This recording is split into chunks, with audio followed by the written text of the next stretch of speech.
At Healthcare Partners Medical Group, our mission is to provide the highest quality of healthcare to each and every patient. With 5 locations in Pahrump, we are local doctors you know and trust. We want to thank you for choosing us. Quality care starts here. Welcome to News 46's Week in Review, your #1 source for local news. I'm Deanna O'Donnell.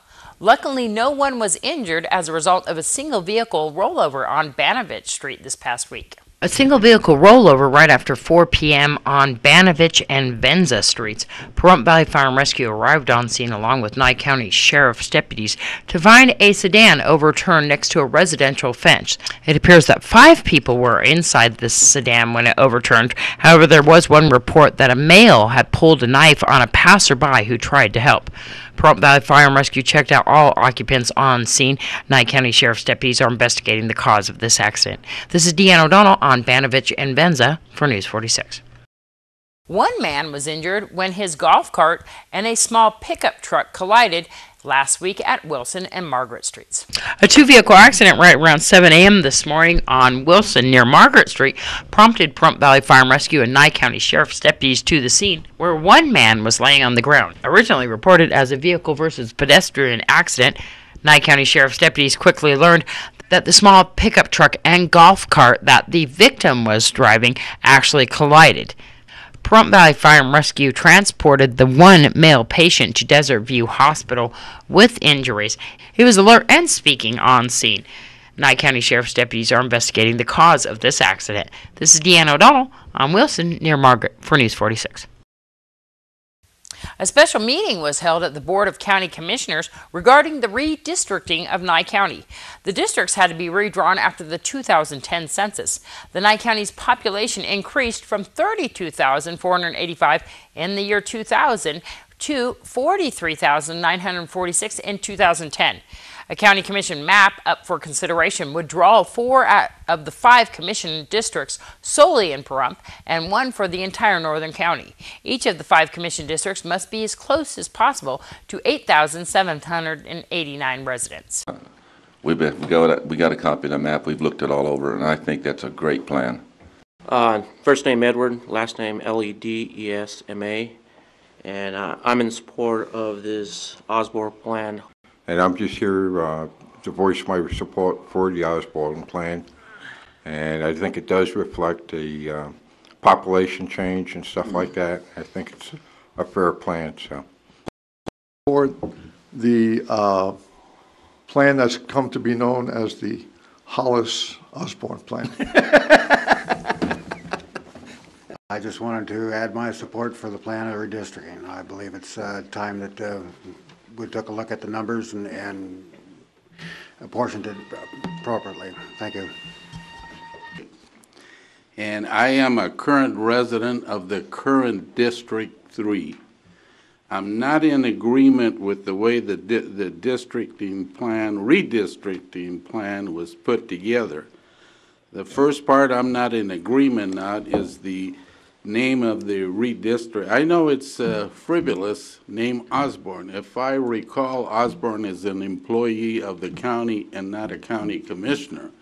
It's based on numbers. And we could give every one of you in this room the numbers and let you shake them up and deal them out any way you want. But if anybody lost on this thing, I did. Yeah, and I should be the one complaining, not anybody else. No, that's not true. It is, because I did have the most people in the smallest area, and I've lost 2/3 of my district. But I'm not going to whine and cry about it. Linda Bromell, Bromell. I was on the Nye County Redistricting Committee. We were all given binders showing all the information we needed to redistrict. Out of 7 people on that committee, I'm the only one that turned in a plan. And I am still very angry that I spent a great deal of time doing this, and it turns out the instructions we were given were really not what you wanted. If we go back to Commissioner at Large, I would love that much better, but I would go for the Osborne decision. Well, right now, it affects 4 precincts, but we recently found a couple of issues because I didn't have access to any of these numbers. You have to understand that I had no access to the census numbers, the GIS, or anything. So at the end of last week, I got a more detailed map and realized that we do have an issue with precinct 19 and 29. I will have to make a couple of adjustments there, so it will affect 2 more precincts. And then recently, I found that the school district is also going to redistrict, which may cause me to split 2 more precincts or change the boundaries. Commissioner Boraski made a comment when he spoke that, and I wrote it down, he said, we represent all the people. And I agree with that. We do represent all the people. However, we run in districts, and as one of the folks in the audience who spoke said, we primarily represent the district that we were elected in. And that's basically true, although we should never forget or overlook the fact that we represent everyone in Nye County. Therefore, this redistricting is fair in that each citizen has a representative on the board. If we voted at large, there's a good possibility that the southern part of the county would have all the commissioners, and how would that be a republic? The fact that over 80% of the population is in the south, it's just the way it is. Those who choose to live in a more rural area, as in the north, made the choice, and the land mass that has to be covered by their commissioners is something that whoever runs for that seat has to bear in mind. If you think the District 1 commissioner has too large of an area to cover, look at the state senate and assembly that goes from above Reno down to the state line in the south. Okay. I'll call for the question. All in favor? Commissioner Easley. No. Commissioner Wickman. Aye. Commissioner Boraski. No. I said no. Yes. Commissioner Shinhopin, your vote? Aye. Aye. Commissioner Hollis's vote was aye. It passes 4-1. Okay, Sam, go ahead. Can assume is that if we have additional changes, we may have to amend this ordinance. Okay. Based on the school district redistricting. And Commissioner Shinhofen, what were you recommending as an effective date for this ordinance?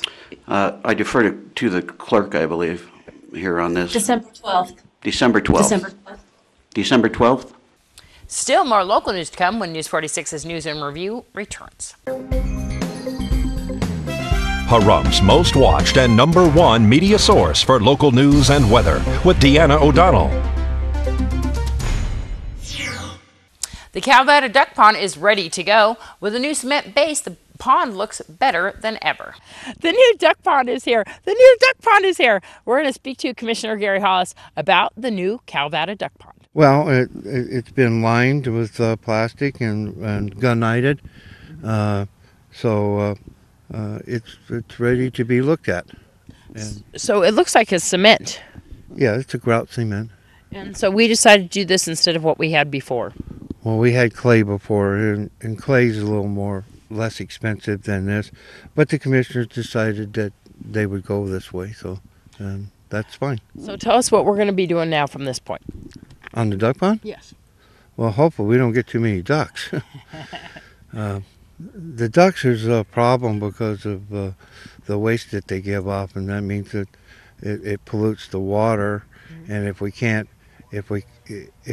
circulate it fast enough, then the water gets stagnant, builds up with nitrates and ammonias, and then that becomes a problem for any fish that we ever put in here.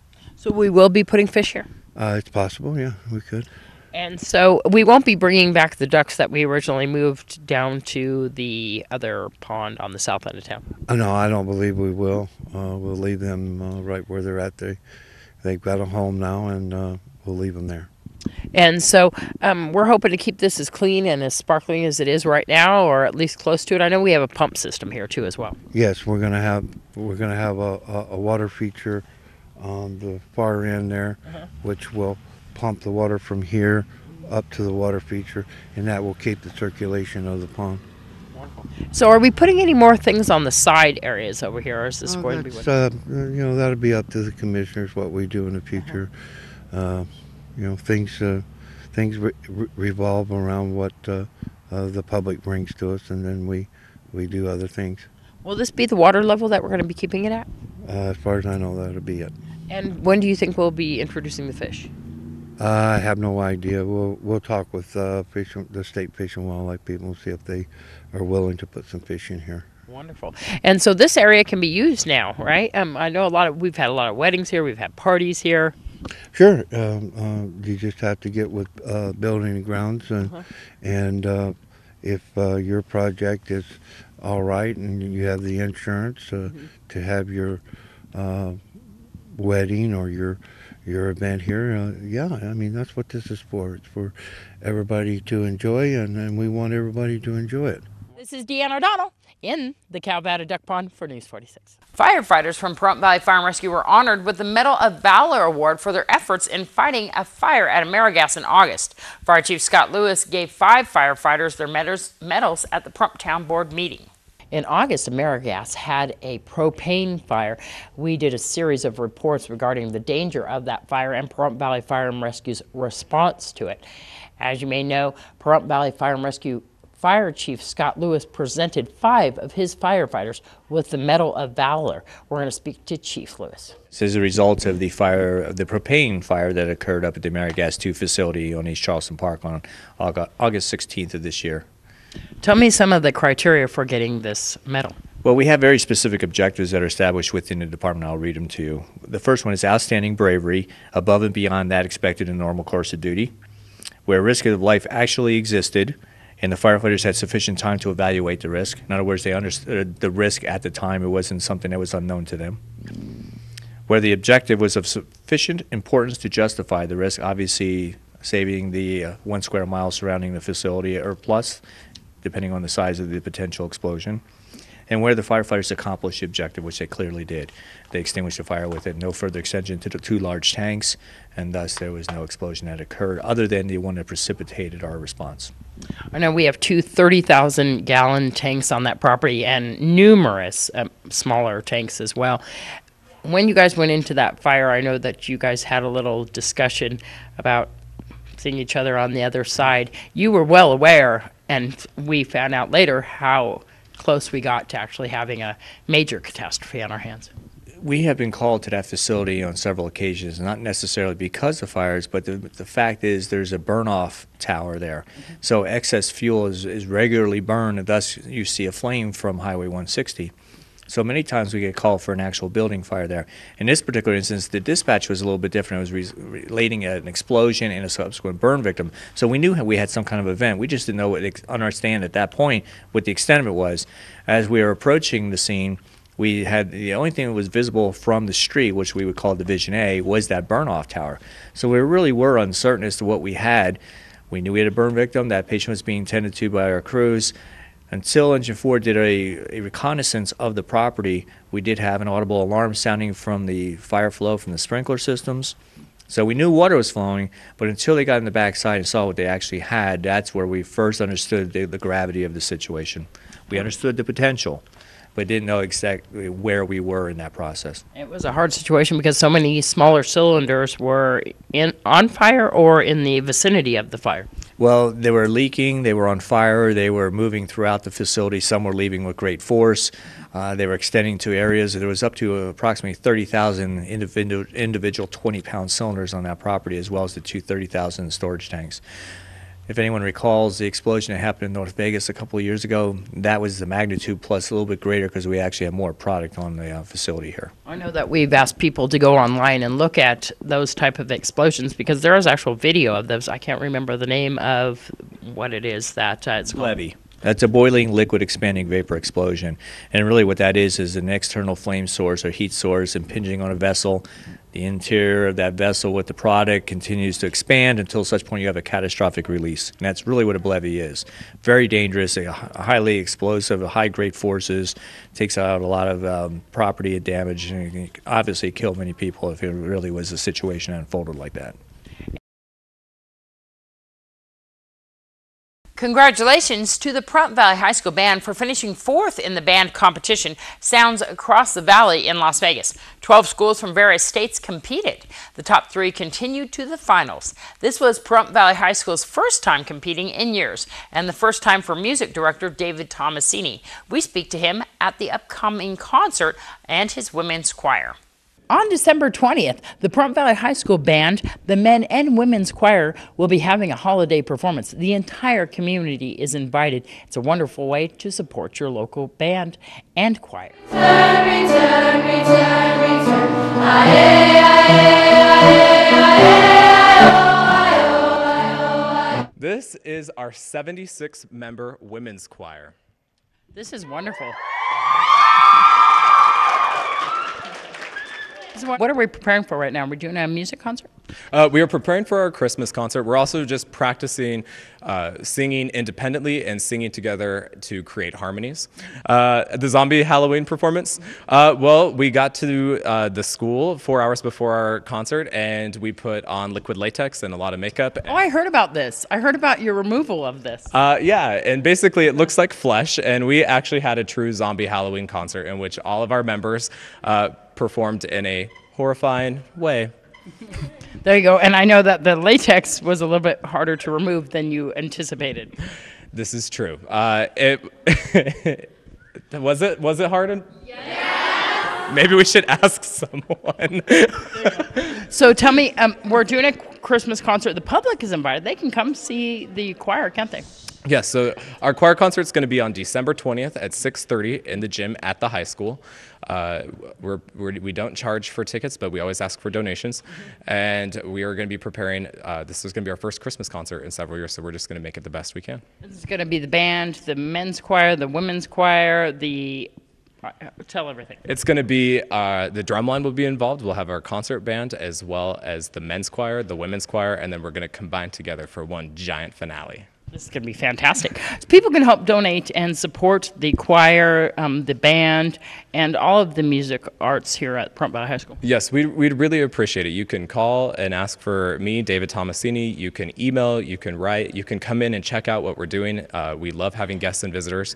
But yes, we would love any type of support or donations. Once again, when is the performance going to be here at Pahrump Valley High School? December 20th, 6:30. That's a Tuesday before Christmas in the gym.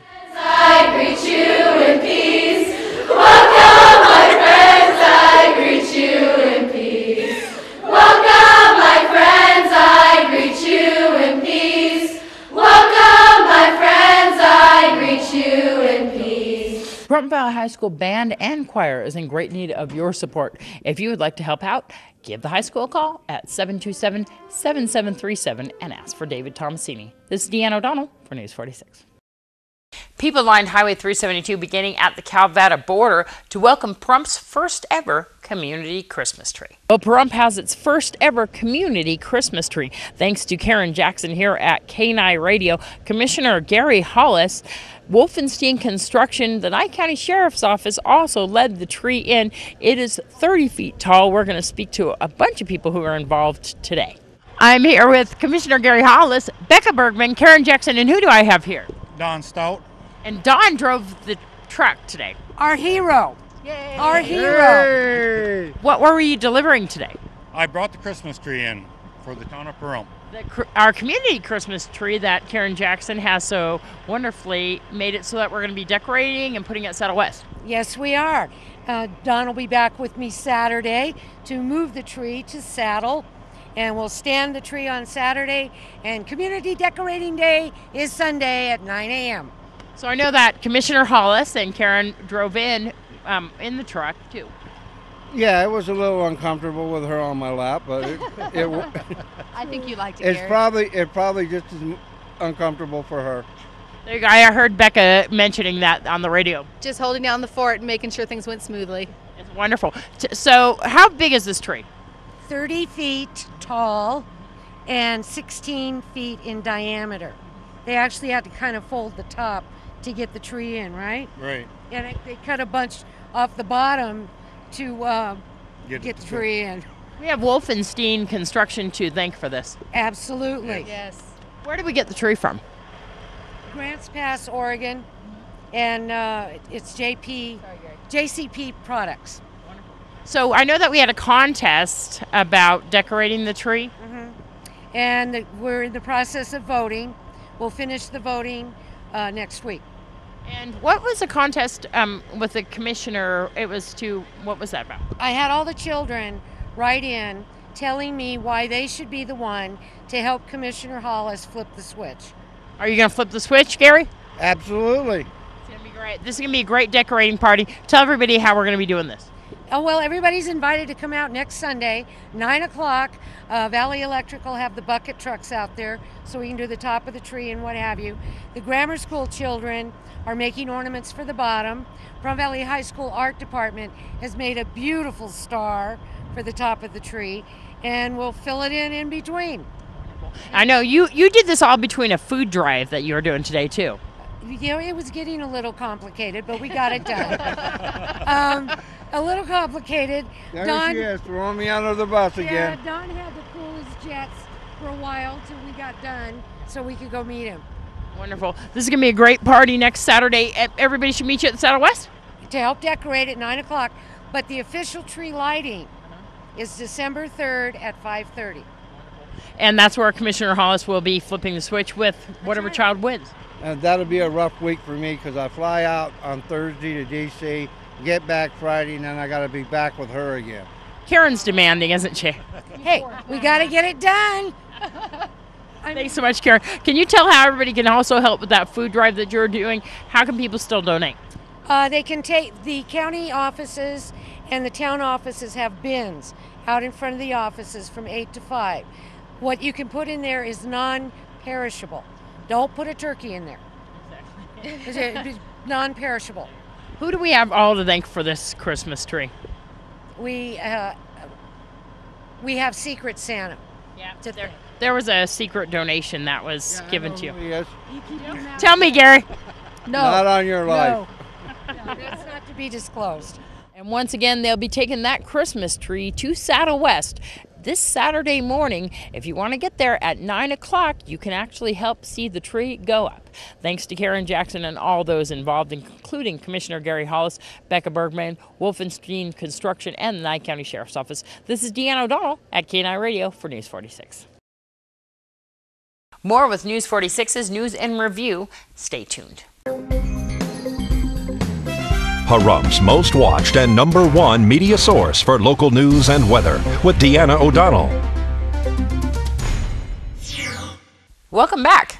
If you've driven on Homestead Road lately, then you've been taking a little detour around the neighborhoods. The road is quickly being repaired. We spoke to Commissioner Gary Hollis.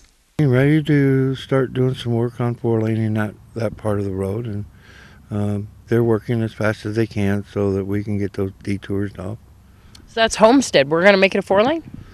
I think it's going to be, 2 lanes on each side, or 1 lane with a turn lane.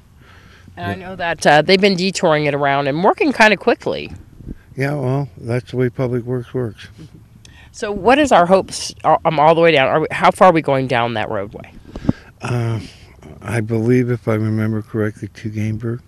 And so that whole entire roadway. What about south of Gamebird on Homestead? There, next to the VFW, a lot of people complain about the potholes. Well, we're going to have to just wait until we get this done and then see what we got to finish it off. We also got some traffic signals that are going up on Homestead and Highway 160. These are going to be our permanent ones, aren't they?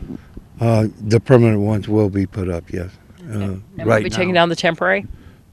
We will be taking down the temporary and putting up the new ones. So those temporaries, I believe, cost us around $2 million. Do we get to keep those? Oh, yes. I mean, the traffic signals belong to the county, don't belong to the state. Will we be using them in another location? That'll be up to Public Works to bring it in front of the Board of County Commissioners if he wants to use them. So I know that the permanent ones look like they're being installed even as quick as today. Valley Electric's down there. They got the orange coverings on them, like they're installing them, getting them ready to go. The only thing I could have a problem with is, why didn't NDOT come along with us and go ahead and 4-lane it on to Terrible's there where it starts 4-lane again? I think really that NDOT really lost a chance there, because I think with the contractor already there, they could have done that really cheaply and would have cost them less money. Because ultimately we're looking at a 4-lane all the way down to Highway 372, like we have, where it goes into a 4-lane, that goes to a 2-lane, that goes back to a 4-lane.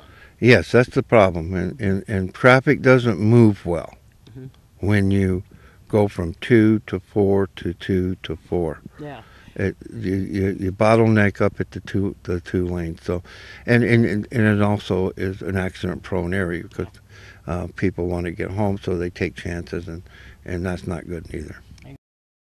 We spoke to Lorraine Russo Harper last Sunday at the groundbreaking of her animal rescue, Symphony Animal Foundation. 4 years in the making, countless volunteers and donators all came to a groundbreaking here off of Charleston Park. We're going to speak to Lorraine Russo Harper. It is a long time coming. It's been 4 years I've been waiting for this moment, and I am just so thrilled and so grateful.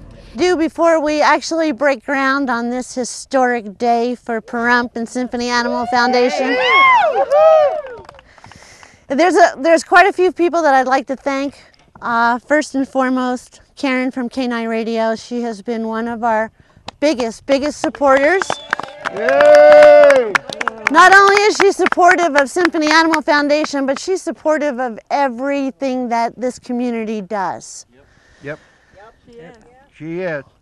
Commissioner Hollis is a huge supporter. Without Karen, without Commissioner Hollis, we wouldn't be standing here today. So Gary, thank you so much. You're welcome.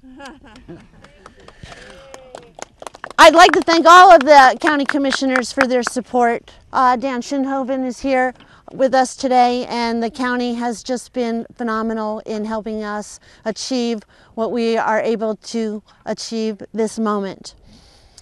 We wouldn't have any ground to break if it wasn't for Ray Wolfenstein. Hey! The land that we are standing on is land that is donated for the use of Symphony Foundation from Ray Wolfenstein and the Wolfenstein family. So my gratitude to them is never dying, and I will be eternally grateful. Deborah Strickland from Strickland Construction. She is our general contractor on this project. And so we owe a debt of gratitude to Deborah Strickland because she is helping us build this out of the goodness and kindness of her heart. Princey. She's a good girl too. Princey is out here somewhere. Princey is there she is. Princey is a phenomenal artist that we are lucky enough to have living in our own community. And Princey has painted the sign behind us and donated it to the foundation.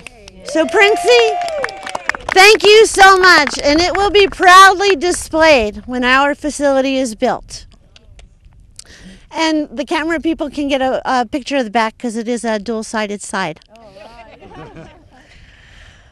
I would also like to thank my husband, Kevin Harper, because without him, I wouldn't be standing here. He is very supportive. He's supporting your sign at the moment. Yes, he is.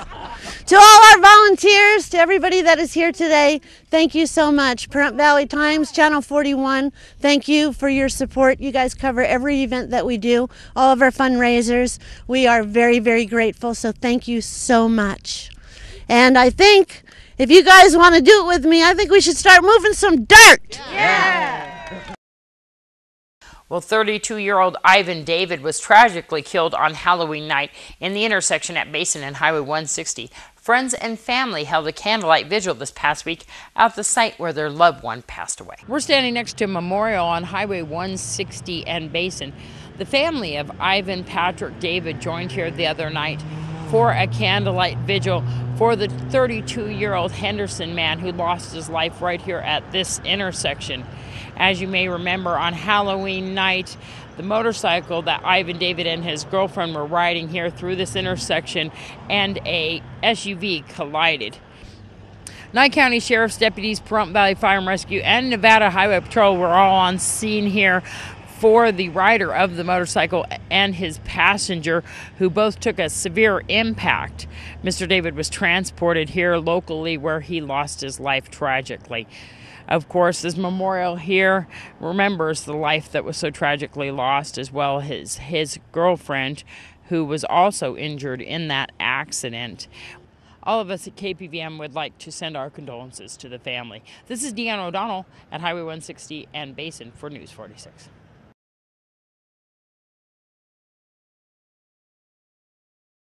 A new pageant is coming to town. This one could help you compete for Miss America. New pageant coming to town. You all know the Miss Senior Nye County, the Miss Senior Golden Years, and of course the Miss Pahrump pageant. There's going to be a second Miss Pahrump pageant as well as a Miss Nye County pageant. We're going to speak to Lori Long. Well, we are running the Miss Pahrump and Miss Nye County pageants. They're two pageants, but they'll be running concurrently. They are official local preliminaries for the Miss America pageant. The winner of Miss Pahrump and Miss Nye County will go and compete representing our area for Miss Nevada. I know that we have Miss Senior Nye County, but I don't recall ever having a Miss Nye County. To my knowledge, there never has been one. The Miss Nevada organization has wanted one for a long time. When I moved into the area recently, I decided to use my experience in pageantry to start one here. Wonderful. And then our regular Miss Pahrump can actually move up? She can move up. We are a bit different than the current Miss Pahrump pageant. I actually know both directors who are very nice ladies. That Miss Pahrump pageant caters to women who are 13 to 18 years of age. This pageant caters to women who are no younger than 17 and no older than 23. So we'll be having two Miss Pahrump pageants? There will be two Miss Pahrump pageants for different age ranges, and I've talked to the other directors about possibly having our title holders work together. Oh, so we might be able to merge this in some way. Yeah, I think that possibly that is an option, and I know that there is a Miss Nevada Outstanding Teen. There can be an Outstanding Teen pageant to go with this, so perhaps they can merge at some point. This is wonderful. For the Miss Nye County, what's the guidelines for the age on that too as well? The guidelines for the age on that are the same. It's going to be, the title holders need to be residents of Nye County, not necessarily of Pahrump. And so where is this going to be held at? I have yet to determine the place. We're not holding it until March 10th of 2012, so we've got about 4.5 months. Wow. So people can apply for this. How do they do that? The best way to get information is either through email, or you can see our Facebook page, or you can just call me directly. Wonderful. Do people need to talk to you beforehand to get the application? Do they need to go through some process of meeting with you guys? Yes, I would like to meet with the contestants prior. There is a bunch of information to know. It's a scholarship program, so it's not a per se beauty pageant. It is a scholarship program, and there is information that they'll need to know. So they do need to contact me. What are some of the criteria that you're looking for? We're looking for women who have graduated from high school or are a present senior in high school, going to graduate in 2012. We are looking for women who want to further their educational and career dreams. We're looking for women, the contestants have to be single, can never have been married, and can never have had any children. They can contact me either by emailing Miss Pahrump and Nye County at gmail.com, or they can call me on my telephone, which is 310-926-9626. The Retired Senior Volunteer Program held a get-together at the United Methodist Church to thank all who volunteer all year long. We're having our annual gathering for the volunteers who do so much around town all year long. And so we get together with a luncheon, and we have a few goofy prizes and maybe a couple of goofy games, and people get to see that we have not only drivers and respite, but we also have Sheriff's Auxiliary, the library, telephone tree, the drivers. So we all get together at least once a year so we can see the other areas of the town that are covered by different volunteer groups.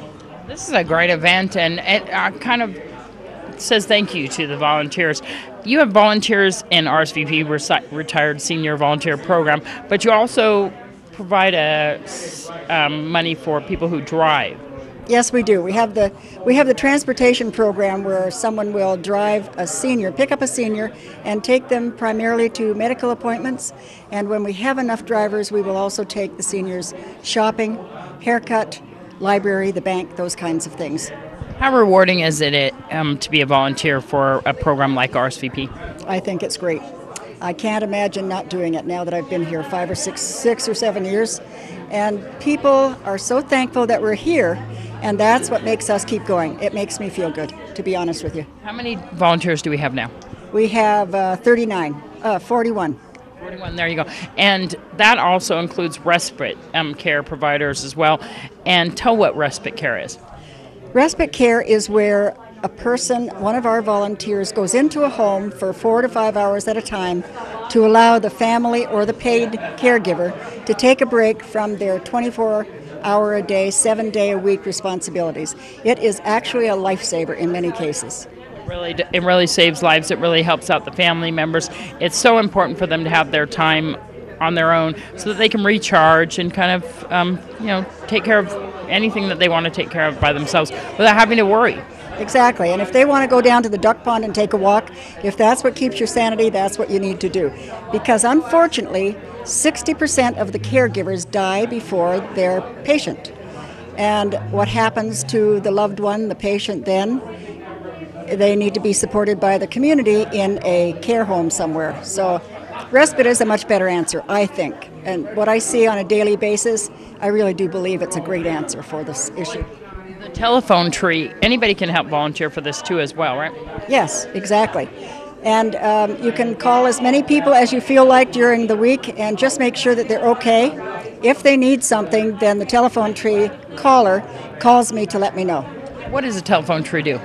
They call a person who is homebound and checks on their health and how they're doing overall. And if they need to go somewhere, if they need a doctor's appointment, if they need a contact name, phone numbers, they call me and I can provide that for them.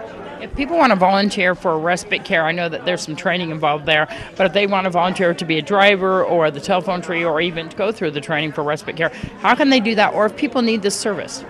Call me at 751-5282, anything pertaining to RSVP. 751-5282. Thanks so much, Jan.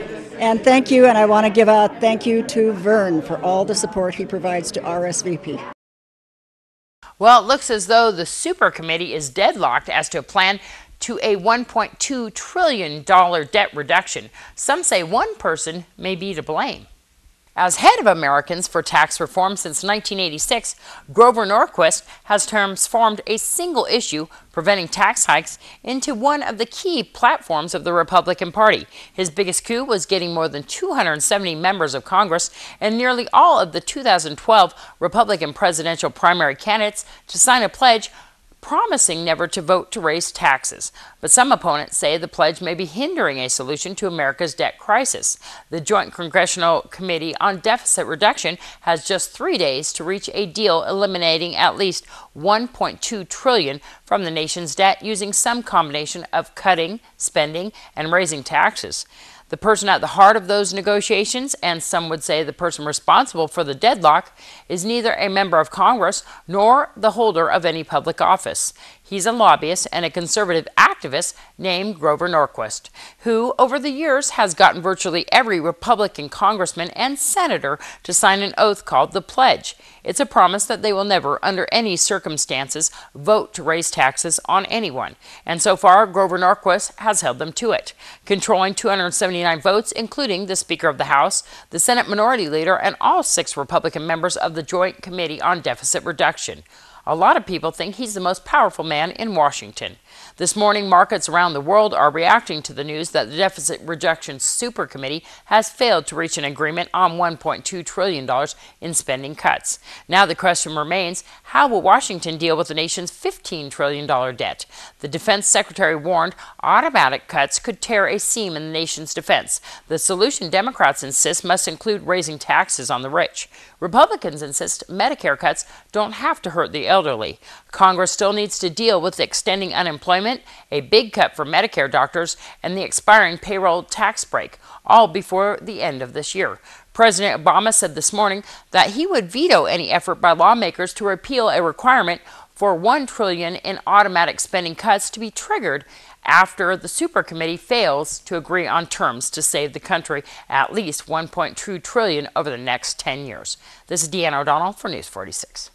We spoke to, once again, Lorraine Russo Harper last Sunday at the groundbreaking of her Animal Rescue Symphony Animal Foundation to find out more. It is a long time coming. It's been 4 years I've been waiting for this moment, and I am just so thrilled and so grateful. We had a caravan of people up here. We did. You know, the support for this project from the community is just overwhelming, and it just reinforces the fact that we desperately need a no-kill sanctuary for our animals in Pahrump. It is really true because we have a lot of animals here in Pahrump. A lot of people are animal lovers here. We do, and we have a lot of rescues. We have some breed-specific rescues, but we don't have a no-kill facility that takes all domestic animals. Symphony will. We'll take dogs, cats, horses, goats, pigs, any domestic animal that is unwanted or abandoned. We will. And actively adopts them out. Yes, we will be extremely proactive in adoptions. We're going to host a variety of events. We are going to have a lot of fundraisers. We're going to have a lot of adopt-a-thons and just a lot of fun things, educational classes, crafting classes, so that the community can learn how to be responsible pet owners, spay and neuter. And that is what's going to help us reduce the number of unwanted animals. And I know that we're standing on the property that Ray Wolfenstein donated. He did. He donated 10 acres of his land for our use. And without Ray, there wouldn't have been a groundbreaking. And Ray donated it and his family. So it's the entire Wolfenstein family, and we are so very grateful to them. This is not only going to be an animal rescue, but a thrift store to help support it. It will. And you know, a lot of the community has come out to our thrift sales. And we actually have another one coming up on December 3rd at Search and Rescue. But I am hopeful that after the December 3rd thrift sale, that all the others will be in our retail center right here at the foundation. So Strickland Construction Company is going to be building this facility. Deborah Strickland has graciously donated her services to be our general contractor and help us get this built. And I am so grateful to Deborah, and I've had many meetings with her, and I rely on her expertise, and she is just wonderful. She is knowledgeable, she is helpful, and she has the kindest heart. And I'm just so grateful, and I will be eternally grateful to her. She's an animal lover herself. The facility, how large are we talking? Well, we have 10 acres. We are going to develop half of that. We will have room to expand, but right now 5 acres of it will be developed. So we broke ground today. When's completion looking? Do you know?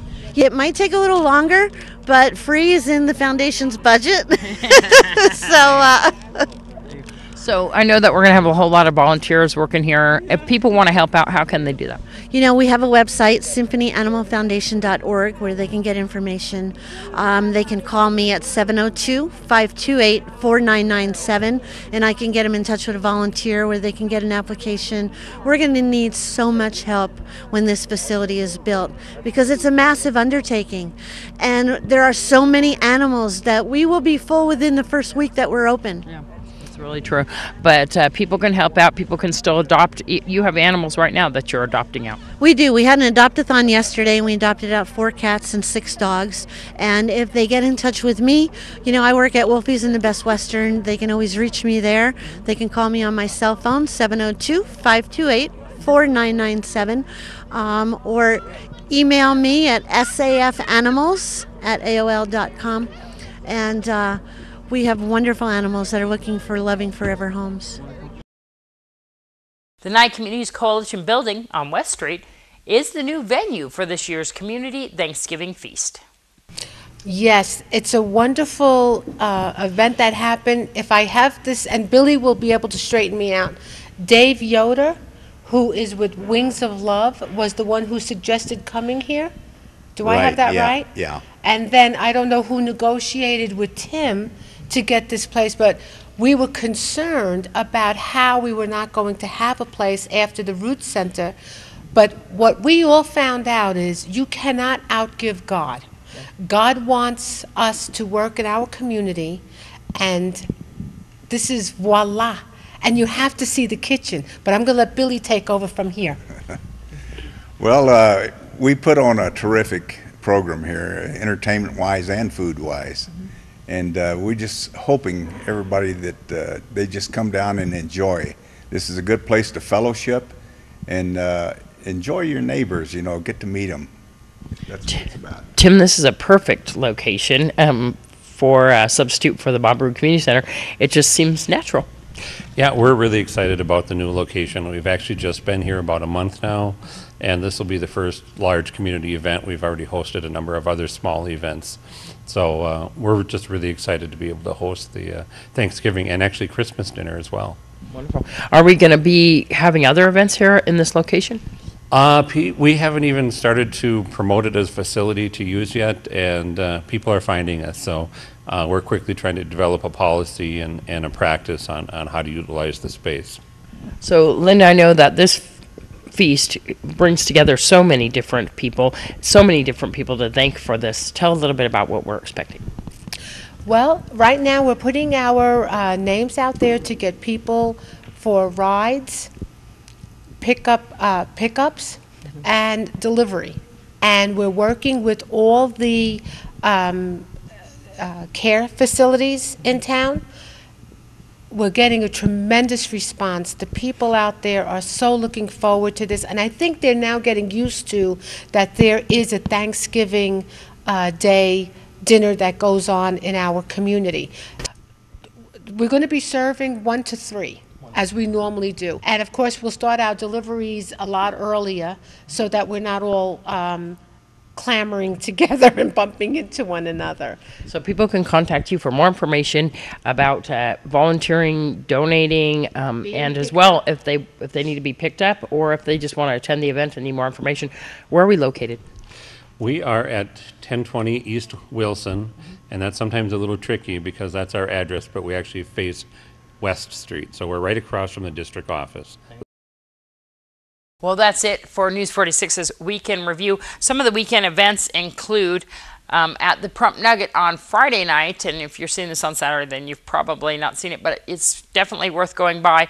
They lit their Christmas tree at 6 p.m. on Friday, so go by there because they have the whole entire Prump Nugget, the outside and inside decorated. It's something to see for sure.